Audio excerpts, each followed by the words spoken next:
Welcome to Kenton's videos. Enjoy the video. In this video, I will explain how to make muddy water. First, gather your materials. Some soil, water, a container, and something to stir with. Make sure your soil is relatively fine, without big rocks or leaves.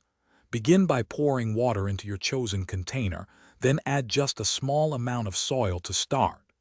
This initial step sets the foundation for your muddy creation. To achieve your desired muddiness, gradually add more soil to the water.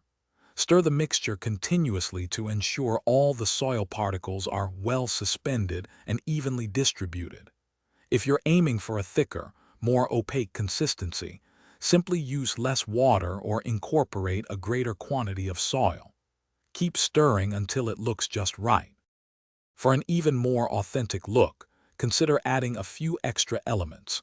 Incorporating a small amount of fine sand can give your muddy water a grittier, more realistic texture.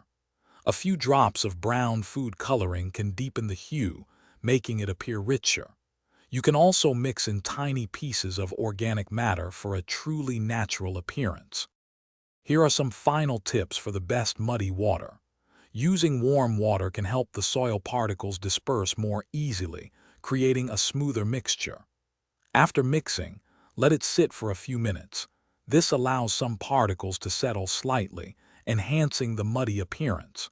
Remember to experiment with different soil types to achieve various unique muddy effects. Thanks for watching. Consider subscribing if we helped you.